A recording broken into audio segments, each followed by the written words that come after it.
je fais tout. Mais je tout. Mais naza vraiment ma casse mingi na mambotali ouverture ya mambotali mbongo ouverture ya mbongo et na mambotali bolingo.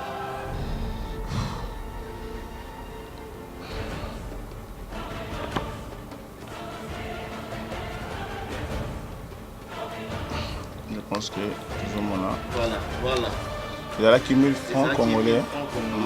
Donc 1, 2, 3, 4, 5, 6, 7, 8, 9. Donc, est-ce que ça peut être yo pesa bango makambo le pesa lama baza ebele donc il y a des musiciens bon 100% tout temps ba kombo na bango eza quand même na musiciens ba luka succès baza ebele ti sikoyo pe baleki mosusu bazobima bamasta mosusu bazobima bayaka tosololaka po etali makambo na bango alors eza vraiment confidentiel eza privé donc spiritualité ya kimaraboutage eza bayaka mpona nini batia bango ka ou bien succès ou bien bon na monde ya art oyo d'abord tobengi musique il faut kozala d'abord premièrement na succès et deuxièmement il faut kozala na beauté et troisièmement il faut kozala beauté magique non wana eza beauté magique te wana eza beauté lunaire. Beauté linéaire. Comme on est sur le plateau, banzele wana nganga nde wana to bengi féticheur dans le poto en français nganga féticheur et marabout nde to bengi dans le poto connaisseur donc ça dit moyebi tu vois donc moto yo ayebi oyo yo yebité donc moto a la capacité ya kotangisa yo ndenge nini okoki ko mipetola corps âme esprit na yo donc ndenge nini okoki kotanga bible comme lecture te mais otanga comme écriture saint donc yo wana babengi connaisseur et puis babengi marabout. Alors un féticheur c'est qui? Un nganga, c'est une personne aussi la bansikité ancêtre donc ba wei bato bakufa kala na bato ou pe bazana bosenga na bato bazana ba demande na bato bazala na ba requête solution. Je pense bien que et kozwa masoki botali vraiment émission oyo du début jusqu'à la fin à la personne de Maître Rouge. Pourquoi tu aimes lelo? C'est parce que aye alobi aye pona bosenga na bino aye pona alongola bino na ba requête o bozana ngo milelo na milelo ba problème surtout oyo bozala ki nango il est là. En fait, ça marche comment? Ça se passe comment avec le Maître Rouge? Mesdames et messieurs, encore une fois, très heureux de vous savoir si nombreux pour suivre votre émission. J'ai reçu pour vous Maître Rouge, un guide spirituel. Bonjour Maître Rouge. Bonjour. Ouais, bon. Bien, ça va, qui m'est allé? Voilà, vous allez bien? Il y a qui m'est cassé. Naza vraiment et c'est un belé ya komono lisusu et surtout que yambinga vraiment na kati ya résidence na yo avant to développer notre masolo bisto yeli lelo on peut dire aujourd'hui que boni makambezo marche comment? Kitoko makasi. Ça marche très bien. Très kitoko. Et surtout qu'il y a bato bazo occasion otala yo ko ko bisa bango na nini momoko yo baza pe bisoté.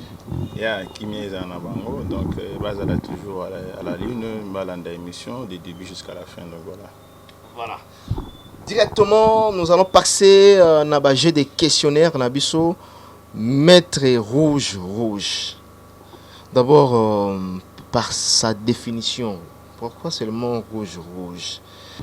Bon en fait ngatende na renoma ngo rouge donc combo papa pardon. Comme papa na maman babotinga ezali Salim. Ezali Salim. Et donc sundola na kombo wana. Na sundola te. Oyo bazaka na contact nanga. Bayebi kombo eza na passeport na ngai na identité na ngai ezali Salim. Donc kombo ya Maître Rouge ezali kombo oyo nazwa ngo par rapport ya spiritualité, par rapport ya supériorité. Ya makambo yango nde banomanga kombo ya Maître Rouge donc voilà. Donc rouge wana linko lakisa makila. Ya makila donc voilà, c'est ça. Rouge et linko lakisa makila mais Maître Batebele botala biso basi occasion otala pour le moment, pour l'instant, c'est ce que je pourrais dire. Qui est Maître Rouge? Maître Rouge, Azanani. Maître Rouge, tu es un guide spirituel, mais où tu as wapi pour ça la Merci pour la question. Question des Amalamingi. Maître Rouge est congolais. Donc, il est vraiment congolais, 100% congolais. Donc, né, grandi à Kinshasa. Donc, voilà. Donc, il est né de la famille. Et Tobotami, 7 Ngamoko Mobali, tout le reste Batika Libashi. Et Maître Rouge Azali célibataire, vit à la concentration et spiritualité pour nako. Donc ça célibataire. Il y a aux où je pense que mon monument cité ce que comme maquillé na cuisine qu'on a des appétitures na ngai. Ah d'accord. Yeah. Donc voilà. Donc c'est un peu ça quoi. Voilà. Maître Rouge pas beau si noté. Non bon mon qui on est incroyable hein, peut-être bon bino lem so sunde bato balobaka bozana système a rouler qui sara batu na wala so teka bana ou teka mukongo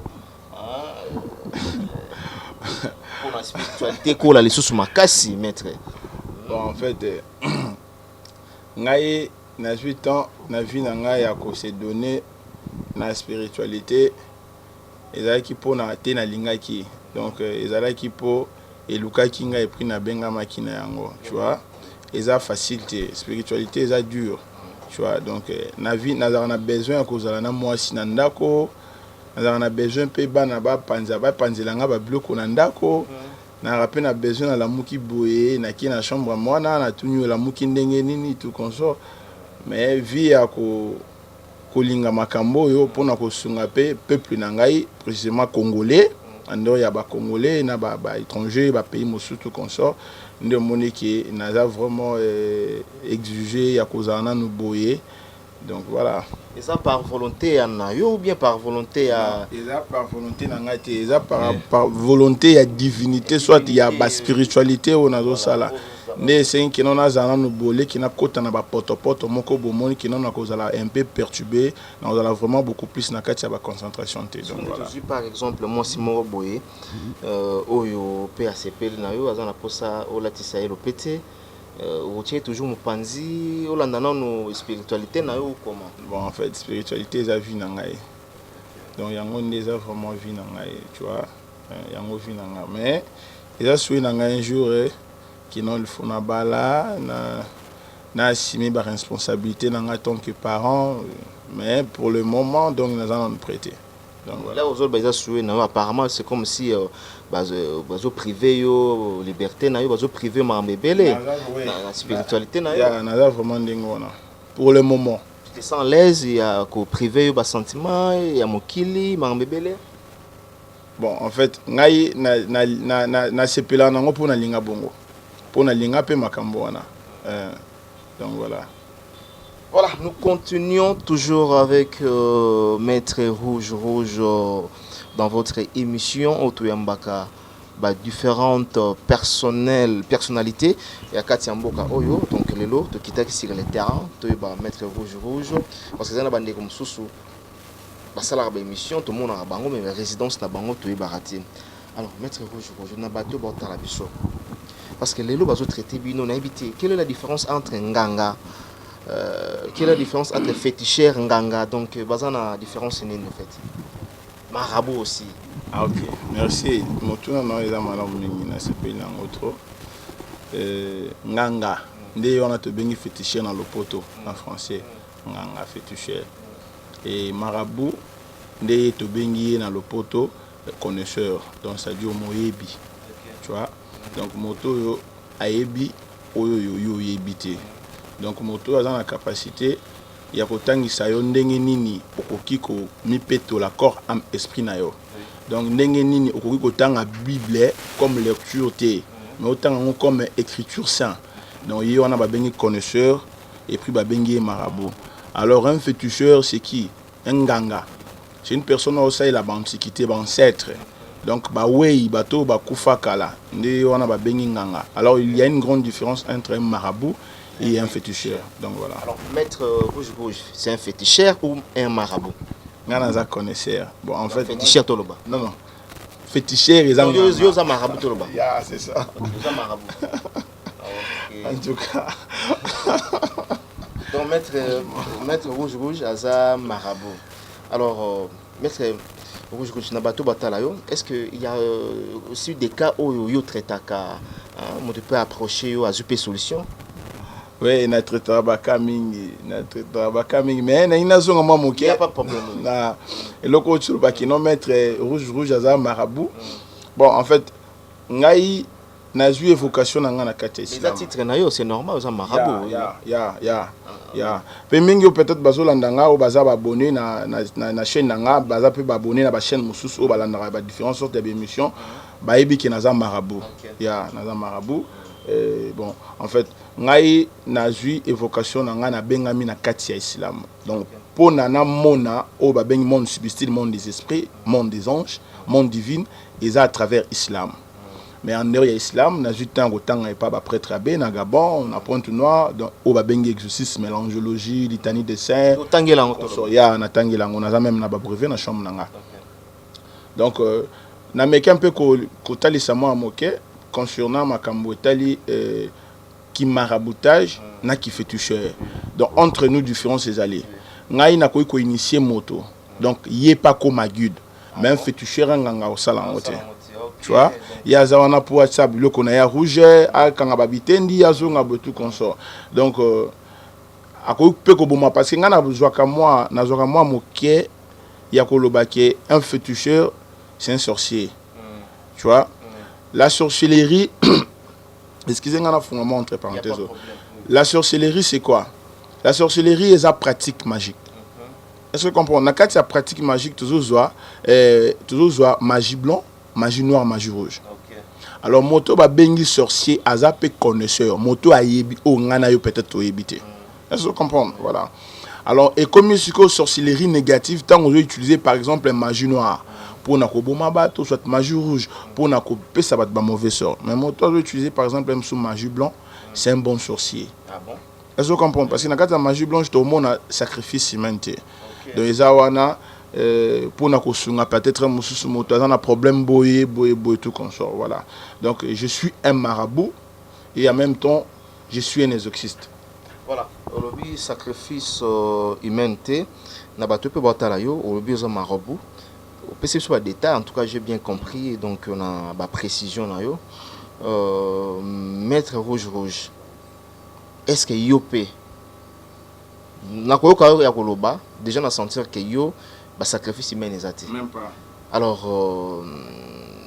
na bato bazo ngaba ya ba prochaine peut-être bazo banga banga marabout bo banda bien ezalaka bo banda bien lobi nango bo été déjà ne osala ki bo il faut ka osala bo muta kufa okoloba ni. Bon en fait on a la koloba eza que naza clair, naza vraiment clair. Na ba locution ba parole nanga naza vraiment clair et pas nanga sacrifice humain existe à côté. Donc la magie blanche toloba. En fait, na c'est la magie blanche, na c'est l'exorcisme. Mon ici na sujet na bisuel le toujours le bela, tu parler sur ange makoukou rose. Ange makoukou rose donc ni koloba donc surtout plutôt on a dictionnaire ou soit la rose et l'ingolo na biso qui non gay et ma richesse.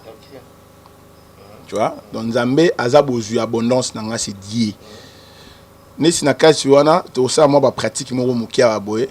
Oh qui non na ko assurer ba téléspectateurs au bazola na biso qui non na kati ezana ba choc et retour te ezana sacrifice mente. Ezara qui il faut la orienter malamo et il faut auto sabat rituel na yo comme il faut. Donc voilà. Donc sacrifice humain au lobby awa au lobby banganga nde bazana comme ba féticheur banganga mingi. Ouais, il y a aussi des marabouts. Il y a aussi des marabouts oyoyo il y a aussi des marabouts ba senga makila. Bon, ils ont dépendre ce qu'on a connaissance ya moto et puis l'alignement, tu vois. Ils ont un marabout mosusu qui aza marabout bien sûr. Mais dès le début na ya azaki na marabout et tango amoni ki no atondi à moins que connaissance vraiment fani nae à qu'est-ce que koluka ba force moko négative, tu vois. Le roi n'est pas magie rouge wana ba magie noire eliminati ya ki akoti akikuta na ba vaudou ba nini tout konso tu vois tout wana ezanini ekosenga toujours makila alors ekosenga ye makila ya boy ko pesa na famille mais yo tango ye ko approcher ye asengi sko na yo makila tango yo pesa makila no yo ki na part na yo teke maintenant na part na ye tu vois donc c'est comme ça toi banano ça dit combien d'années na musala depuis l'an 2000 on a bani musala wow c'est 19 ans toloba yeah, depuis l'an 2000 parce que ba cadette na biso ya ba jumelle ba botami na 99 donc 2000 ans de gens na bandi makambo donc 19 ans yeah 19 ans de métier ou de carrière toloba. Yeah. Maître rouge au sopa makilate, au sala sacrificité. Non, na sala ngo jamais na vie nanga. Donc ndenge papa wa botinga azali pe cadre na kati ya mboko yo aza vivant. Maman wa botinga ala pe commerçante amene na yeba pe na mboko aza vivante. Ba petite sœur nanga tout bazali. Donc Philibota tout aux vivant. Voilà. Donc Philibota nous surtout baza au complet. Yeah. Alors, na yebi que batutu ba otala biso Michael Okamba bon tout aza libre ya to yambaye aloba o abi ko pesa message soki oza concerné hein omoni ki non oza concerné ou bien message et zuyo oza vexé pas de problème contacter maître rouge numéro a repesa tout à l'heure awa boyebi karandenge zalaka alors to la démonstration parce que balobi télévision eza radioté télévision eza radioté na rosenga yo iloko moko osala po batutu bamona na yebi ke eloko osenga babi eloko osenga nde simbaka te bino bolinga bino monde bo créer non bon en fait eza ça bon te non eza ndengwana te omoni awa boye tina passé boye bato bako approcher nga bako yana ba doléance na bango o ya bango donc il faut na sande o bamba lingi omoni ba biloko ya précipitation donc bato ba yebi ko loba numéro nga vraiment na sala ngo trop donc na katango parce que photocopie nango ekota mingi tu vois eza na ba site belé na saba numéro ba yebi au moyen kotanga même ba kombo ezate ba biloko na linga ngo susté mais par rapport à sujet tout ça ko aborder lelo et c'est qui to sala mwelo ko moko boye pour ba comprendre pena makambo ngo ndenge alaka ya donc na sens voilà to sala ngo ba sala ngo kalami tetaku nazo ba to sala ngo lokanga na sala donc ba zo sala ngo soki nyoka ko bima to kimakaka donc voilà et le retour bima awa boye ba ke na kota ina ndako ya maître rouge soki likambe yilinga awa voilà non c'est pour amuser la galerie. Je dis merci à toutes ces personnes au Baotalabiso, la prise de vie, Peggy Bokele qui assume la prise de vie. Maître, Nabi qui toujours à place où on chité wana. Alors, on le voit qui le la bakani oyo vraiment oyo traitera vraiment facilement. Ils en étaient bakani oyo bat pas pour approcher yo pe bazuli sungi. Bon en fait solution question ezaki to komingi. Omoni spiritualité n'arabe le bezali irdina sarat al mustakim donc irdina sarat al mustakim ngo l'accenzela ya semba donc nzela ya vérité droiture tu vois donc spiritualité est à gauche droite amoni donc les loba charlatan ba koti trop na mambo ngo ba men ba ça durer na mambo voilà parce que excusez-moi na katomba moke ba nsusu tozomona ba koti yango ka pona kolia bato bambongo komi moyen kaka ke no ba escroquer bato to loba to benga ba men siko le ba mettre rouge boye est-ce que bato bazo croire na bino eloko ni vraiment différence ezani entre bino na bango différence ezani bango bazo escroquer différence ezani misala différence c'est ça mais ça la différence c'est ça excuse différence c'est ça malobalanga te hein donc là on convaincre les téléspectateurs au bazo na biso na ba pratique donc voilà question les akini na bosani na lobi que ba candidate nini oyo traitaka là naza vraiment makashi mingi je fais tout mais na saka tout mais naza vraiment makashi mingi na mambo etali ouverture ya mambo etali mbongo ouverture ya mbongo et na mambo etali bolingo voilà ouverture c'est-à-dire ça la peut-être voilà ouverture za nyon surtout vraiment ils ont englobé nyon surtout olingo mona poto bato ya Kinshasa olingo bala lingozo mamozo luka rêve na yo donc c'est na ni lisusu na mamotali amour na mamotali bolingo ba couple yo simba te maintenant ki mobali soit mobali po to yebi na kala la to kola bande ko msuba ndo sala ngo simba bakisa excusez nga bato lo bako simba bakisa ba momi ndenge na kala ezalaki ke no soki momi yango soki songe baby ka babo kabwani ce n'est pas un danger ce n'est pas un danger là aux autres non pour couple ça mama nzambe oui couple là bazo ba vie conjugale d'abord ça bolingo ça deux personnes balingana nan mais là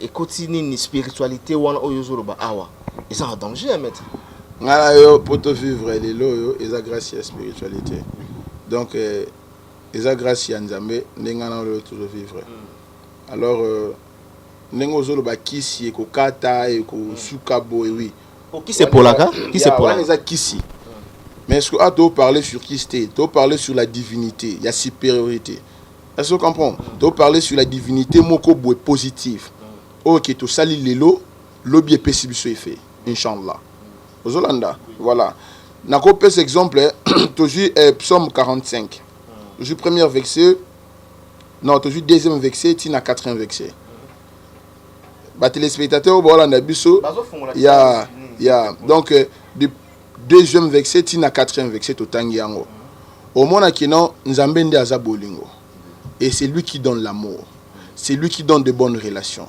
donc aza capable na osala nyo surtout na o motazo senga na ye alors c'est ko benga ngokisi pourquoi ezaka keloko wana verset wana nenga simbi na mamwetali bolingo alors na mamwetali mbongo na simbi verset ta o lobi Matthieu 7:7 tu vois ndé yango na otanga ndé nzamba ko exaucer na eza état de besoin c'est la bible to loba non c'est la bible non c'est l'Alcoran donc naza peu sous na ba livre moko sacré oh peut-être na otanga ba kombo na ngom na bilili bu ezalité donc voilà en fait lelo il fallait te parler sur l'ange Makukuruzi ange Makukuruzi lingolo ba die ma richesse nzamba azali bozuna ngai alors aza makasi na mamwetali abondance richesse mamwetali qui amitié mamwetali relation donc azali ange oyoyo nzambe abanda kopesa na ye na biso bato tango Adana Eve balongo na katia ba quitter jardin de Don tu vois alors na époque wana mbongo za quitté na époque wana ba bana jusqu'au cultiver ba élevage ba nini tout consort alors nzambe atindaki ye na katia ange wana Makukuruzi na katia mokili na biso pona osunga biso kopesa biso pouvoir to pe maele ndeni to ko cultiver ndeni to ko sa ba élevage tout consort alors tango ko inana ekoti na kati na biso bato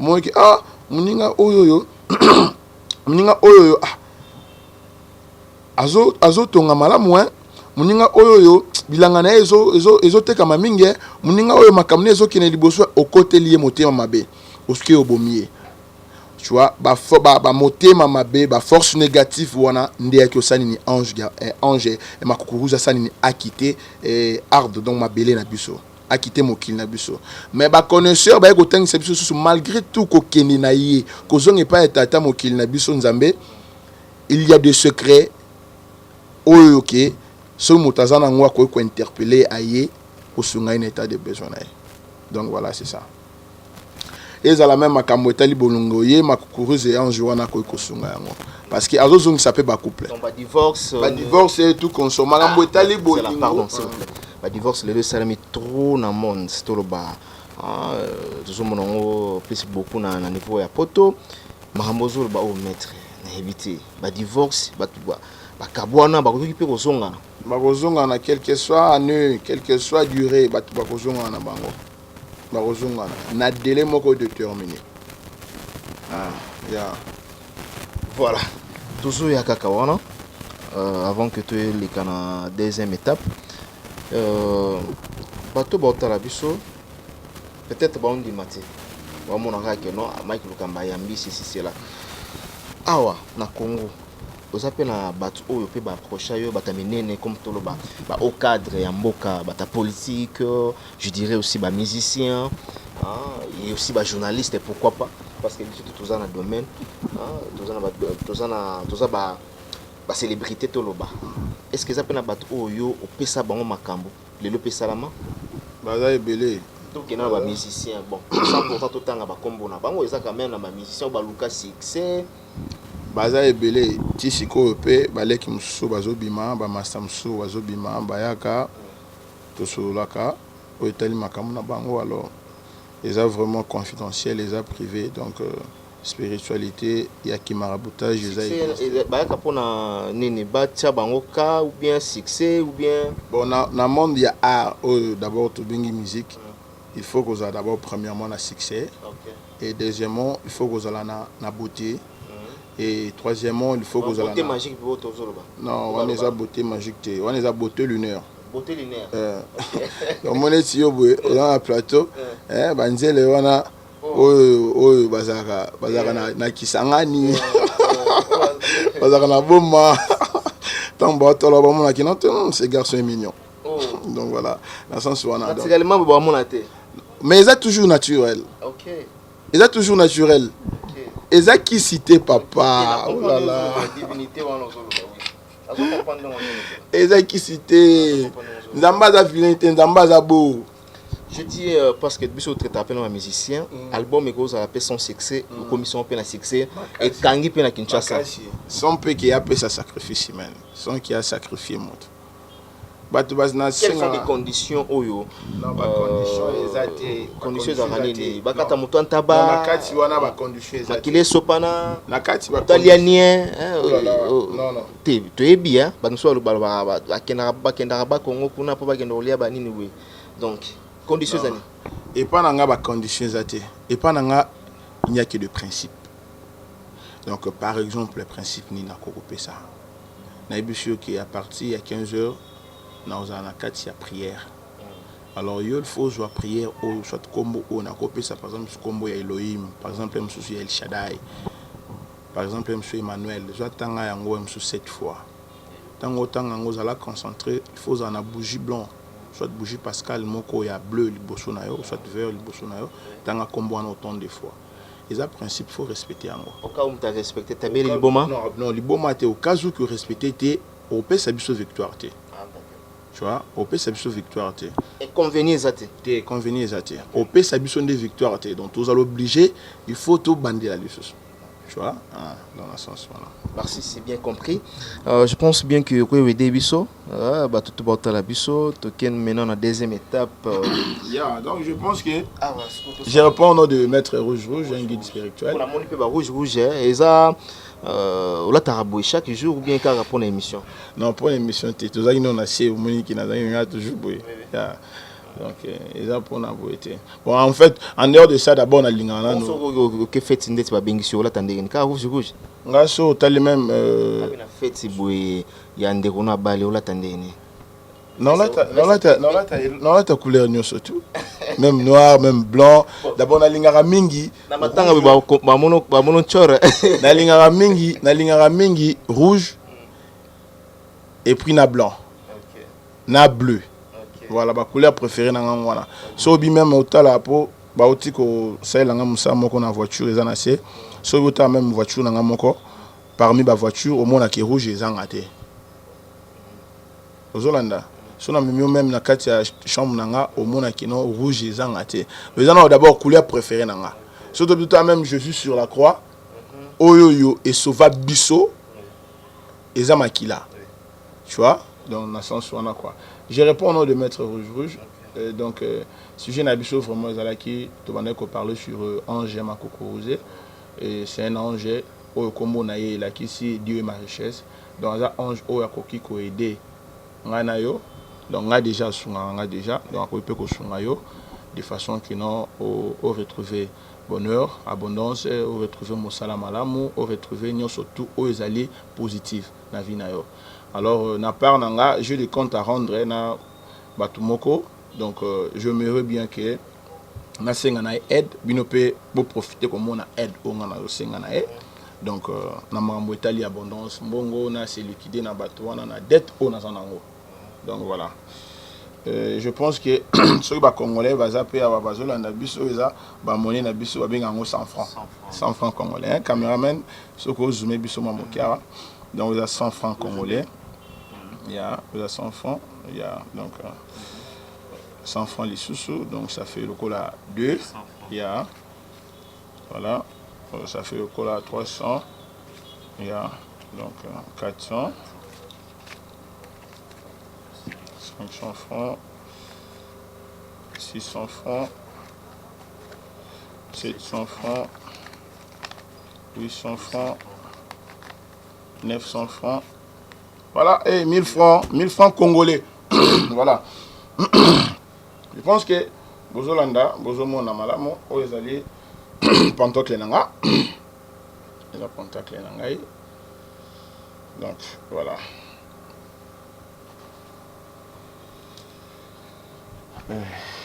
Voilà. Donc, Oyo Ezali Pantocle Nanga. Donc, Yangonde vraiment n'a utilisé Kemingi. Les alliés Pontacle et Makukuruze, ange d'abondance, voilà, Dieu ma richesse. Donc voilà.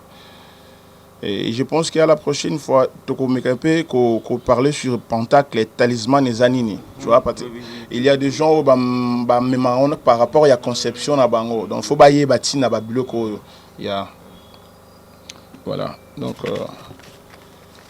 Naji Mbongo, donc 100 francs, 200 francs. 300 francs congolais, 400 francs congolais, 500 francs congolais, 600 francs congolais, 700 francs congolais, 800 francs congolais, 900 francs congolais et 1000 francs congolais. Donc voilà. Nachi yango boye, nakati ya porte-monnaie nanga. Donc na JP Pontacle nanga.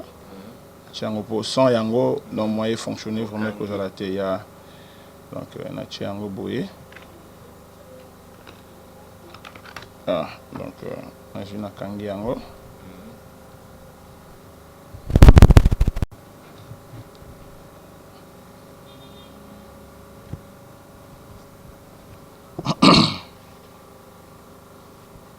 Je pense que toujours mon amala, caméraman, faut se mettre biso bien. Oui. Nani mettre longola ni mbongo. Otala batata le loza na kati. Longola batata tembe bazara matro. Yeah. Voilà, c'est ça.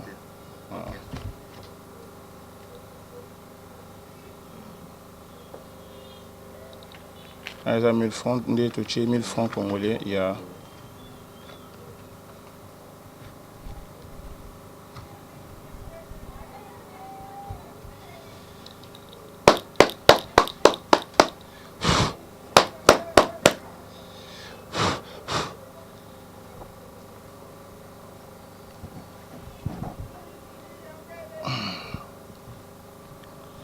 Nakotanga ma prière moké, hein. Yeah.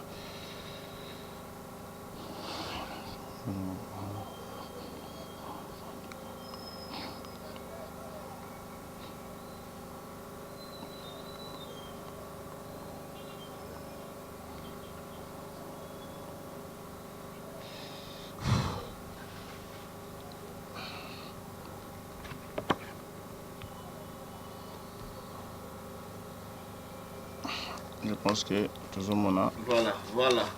Il y a là qui 1000 francs congolais. Oui. Donc 1, 2, 3, 4, 5, 6, 7, 8, 9, 10. Donc, avec ça, le cola, au Simba. Na Simba, il y a un problème. Ok. Ngade nambo na Simba kananga. Simba tanga, donc vérifiez vraiment, s'il vous plaît. Pas de problème. Vérifiez vraiment correct. Non, c'est bon. Mbongo ici. Ma bobo ici, mbongo trop, ça va. 200, 300, 4, 5, 6, 7, 8, 9, 10. Voilà. 1000 $. Yeah. Donc voilà un peu, c'est un peu ça. Donc, voilà. Ah bon? Donc on a sengi na l'ange na combo ya ma. Donc 1000 francs congolais, yango yo et bon wani komi 1000 $. Yeah. Donc c'est ça. Maître, on a une question. Sur le bon, on a écrit à francs congolais. Bon, en fait, pour expliquer, ndenge yango s'est passé, les a secret na ya ange makuruze. Donc, on a dévoilé en ni nangaï. Tu vois, à cause dévoilé en ni nanga. Donc, ils ont le roi secret à l'Iwa. Nzambe a dévoilé en ni ange ni démon. Voilà, donc c'est un peu ça quoi. Ah bon? Yeah. Ok. Je pense que dans ça, biso tout total là, ensemble, nanga, nabino pe total, nabino ensemble vraiment. Donc, bon, ça micro, kuna, bah tout total là, ils sont en direct, donc c'est bon. Hein? Donc 1000 francs et bon on est 1000 dollars. Ouais, la question bien mon comme Non, na moni, na ce qu'on na zo baté. Au moni aussi mais ce sont des na bata tembe basala pe kaka, bata tembe kuna basala kaka. Donc 1000 francs et bon on est 1000 dollars. C'est-à-dire pe au ko sala pe cop ya montoyer PC mbongo na éviter. Non, copier c'est moi on est dans pour ça multiplication multiplication tu par exemple sur un porte-monnaie angélique n'est na copier ça na mais multiplication porte-monnaie angélique ou bien ça ça rendait et ça qui m'a tout fait passer dans rituel il y a 3 jours tout ça le samo pendant 3 jours d'abord premièrement il faut passer d'abord la consultation spirituelle après consultation spirituelle nous permettre na biso to yeba ndada soit voix ancestrale naé to yeba ange gardien naé à travers ange gardien né to orienter ce qu'on a ange gardien naé après c'est porte-monnaie angélique donc c'est comme ça mais multiplication tout consort non wana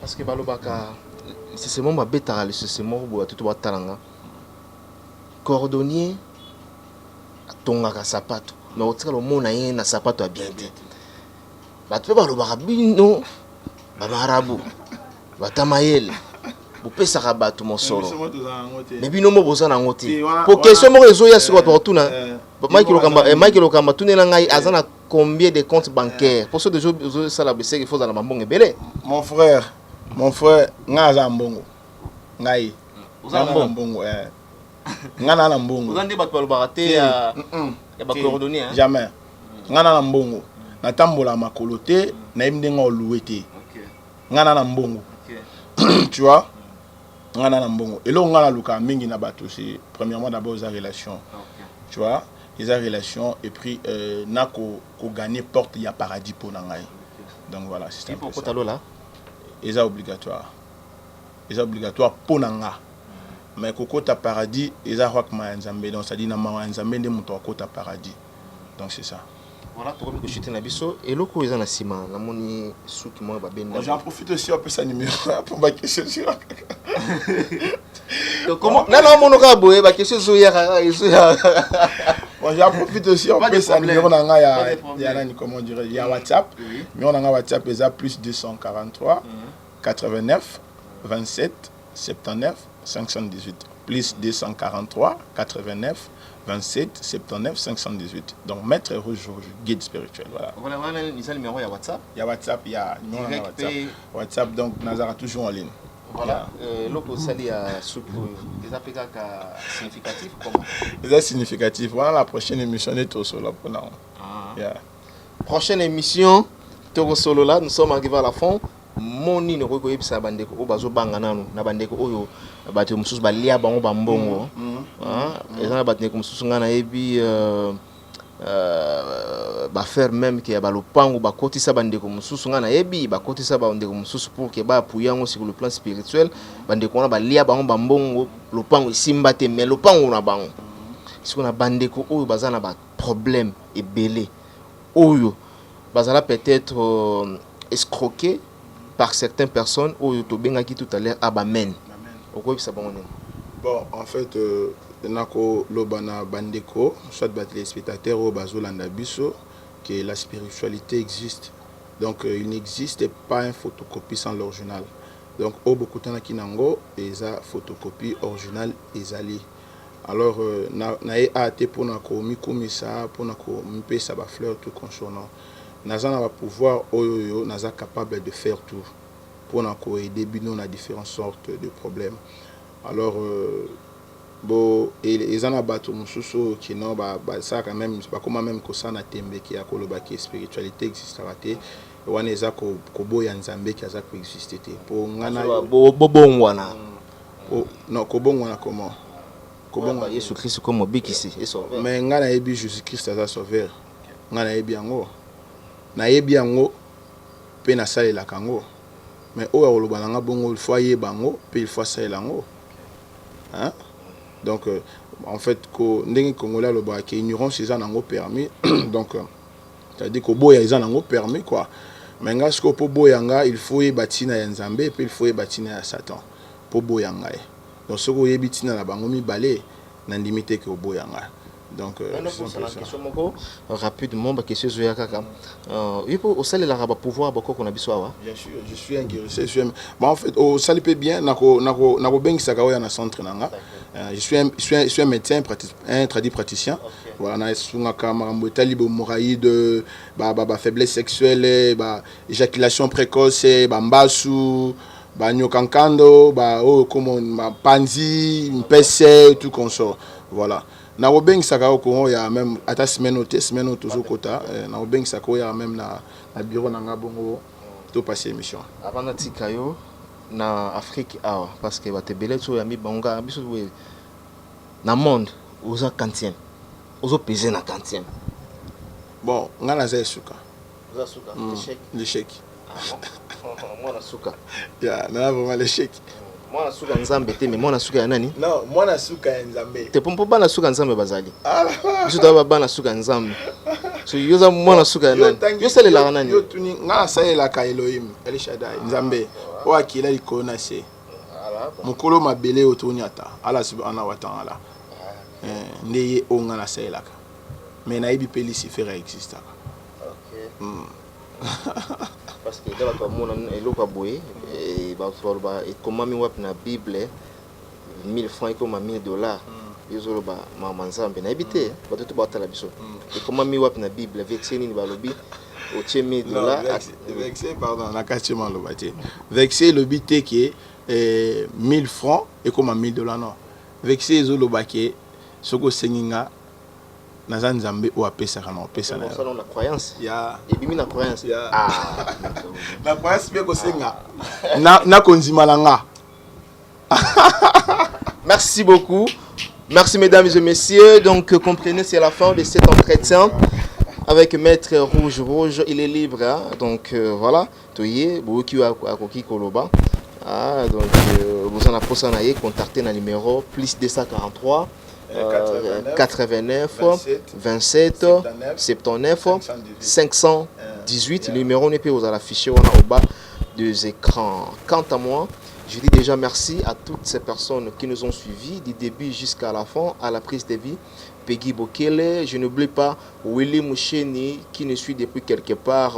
Gauthier Mascotte, là nous allons repartir directement du côté de Londres pour penser à Gauthier Mascotte, l'homme idéal, l'ingénieur de banque. Et pourquoi pas à Moses Wassitu, bon séjour à Kinshasa, bon retour mon ami patron. Je n'oublie pas aussi Cédric Banza Ilunga qui nous suit depuis quelque part. Christelle Blanchot, un clin d'œil spécial à toi depuis Paris. Je vous retrouve demain ou après-demain pour un nouveau numéro. Et d'ici là, portez-vous bien. Oui. Il y a des gens au Balobra qui nani mbongo wana suke bimi li mwaka. Oui. To bosanya. Parce que tout ça la examen moko. Je pense que numéro ya yo pesa ka affiché. Ça la boye.